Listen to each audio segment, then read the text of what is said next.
Over the course of the next 15 minutes or so, I'd like you to think about how your company compares to the companies that I'll be talking about. Let's shift this a little bit down.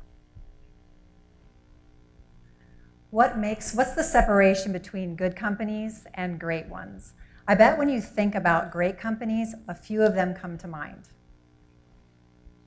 Companies like Coca-Cola, Apple, Walt Disney, and Nike. When you think about these companies, what are the feelings that they elicit for you? Nike makes us feel like we really can do it. Coke makes us feel nostalgic, or maybe that we're part of the in crowd.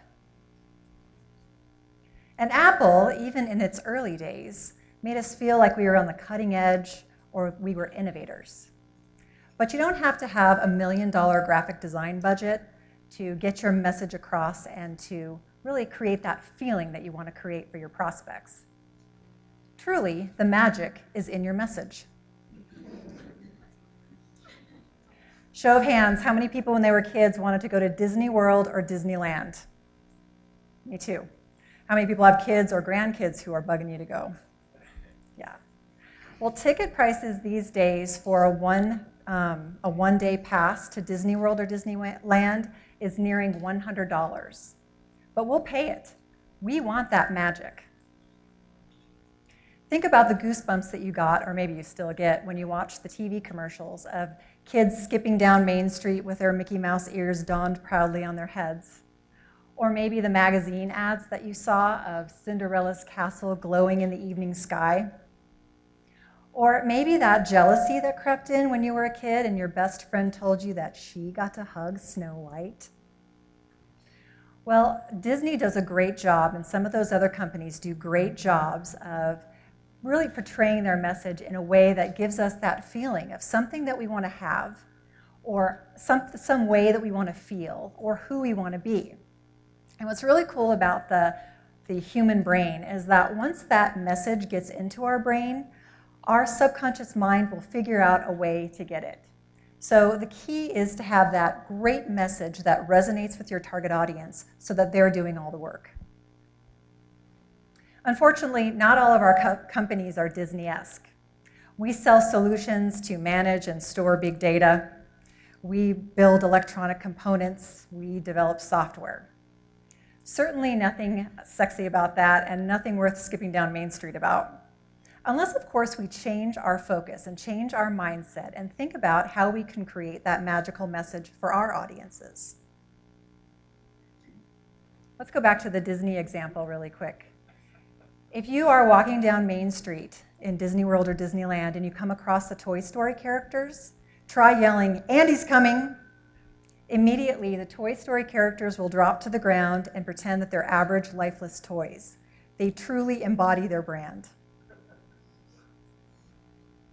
Sarah Jones, who's an employee for Disney, whenever she gets dressed for work, she becomes Snow White. She truly embodies that brand and gives us all that magical experience that we're looking for.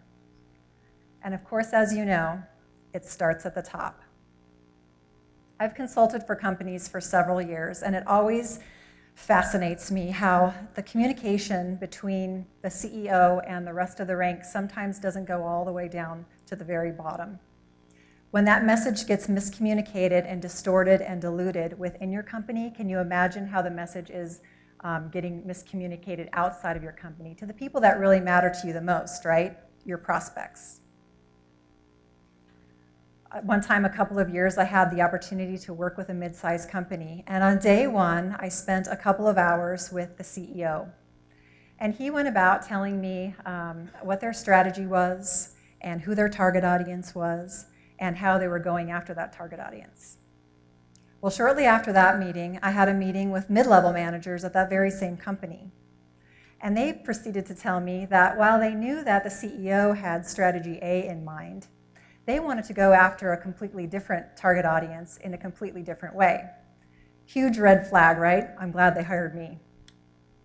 So when you have that sort of message that's being miscommunicated in your own company, again, imagine the messages that are getting out to your prospects. Developing a superior message begins with developing your brand. And I don't mean going out and designing a new logo. Developing your brand begins with your core identity, who you are as a company, what value you bring to your prospects, and how you're going to message that so that they want what you have. It's only when you get that message straight internally that you can start to take that message out to your external audience. That message has to be tight, it has to be clear, it has to be communicated within, and it has to be communicated everywhere. So that once you get to that point, you have that message that resonates with your prospects, delivers that great value proposition, and all of a sudden becomes magical. I had the opportunity a few weeks ago to tour the Crocs facility, thanks to John. And Crocs truly embodies their brand. When you walk in the doors of Crocs, they have colorful walls that are donned with inspirational messages all around. They've got meeting rooms that have these big tables where everyone's huddled around, sketching out new ideas. The meeting rooms are filled with shoes, and more shoes, and lots of fashion photography. They also have a fully set up storefront within their offices that's set up with that season's line of shoes, so that their message is masterfully orchestrated from the inside out. They truly know how to create a message that sticks. So how do we do this with the software companies and the developers and the electronic manufacturers and the big data companies? Well, it's really an easy process, but we have to step through it. We have to build from the inside out. So we start by understanding what our value is as a company, what we bring to the table. Then we begin to embody that core message within our company. And John talked a little bit about culture, and it's all about really embodying that message, embodying that brand, so that everything that you say and do within your company is the same message that you're taking out to your prospects. And then finally, having a shift in the way that you're thinking, less business to business and more person to person. So let's dig a little bit deeper, starting with understanding your value. When I start working with customers, with companies, we always start with developing a mission and a vision statement. And that's a really great place to start because it sort of sets the foundation. Everyone's on the same page. But you have to dig a lot deeper. You begin with looking at your greatest growth opportunity. What is it? Hone in on that. Find out who your prospects are that are going to engage with you so that you can get to that next growth level. And it's only then that you can be able to create the messaging that resonates with that target audience. What they want to have, how they want to feel, who they want to be, what sort of problems you're solving for them. And then embodying that core message at your core, within the culture of your company. Becoming your brand, much like Sarah Jones does every time she puts on that Snow White outfit. Being clear about your message, and I'm not talking about just with your press releases or your advertising campaigns, but clear within. Everything that you're talking about within your company is everything that you're talking about outside of your company, even if it's somebody that you meet at the gym or at the bar. You're talking that same message. You're being consistent. And then finally, and I think this is really important, is to shift your thinking from business to business to person.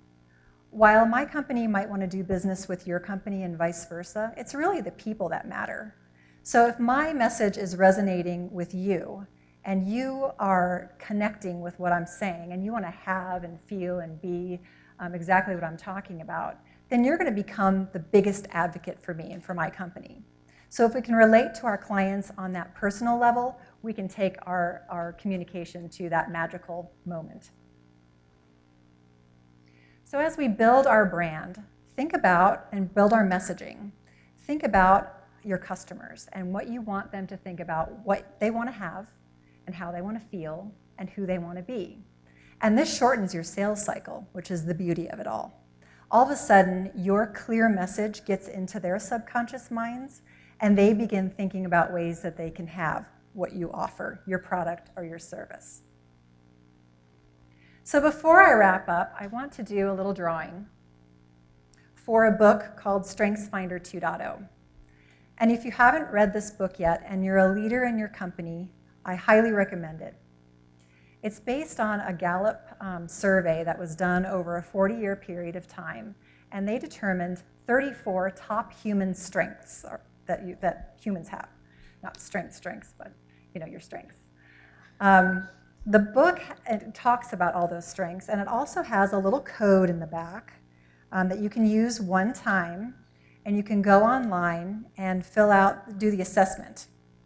And the assessment will come back to you with your top 5 strengths.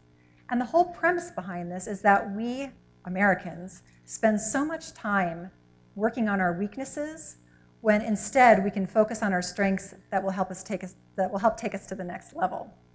So I'm going to give away one of these books. If you dropped your card in the little bowl this morning or this evening, I'm just going to pick one out. And it goes to Lisa Case from Case Consulting. Thanks, Lisa. I'm going to give this to Mona up here, and you can grab it next time you're up here. So as I close, I'd like to leave you with a little challenge. When you walk into your office tomorrow, I'd like you to think about deconstructing your message, thinking about your biggest growth opportunity that you have in front of you, let's say for the next 6 months or the next year, who your target audience is, and then think about the messages that you're giving out to the world now, and think about the messages that you're talking about within your company today. And then deconstruct those, and maybe if you shift that thinking a little bit, that will be all the pixie dust you need to take your company to the next level. Thanks for your attention tonight. Enjoy the rest of the evening.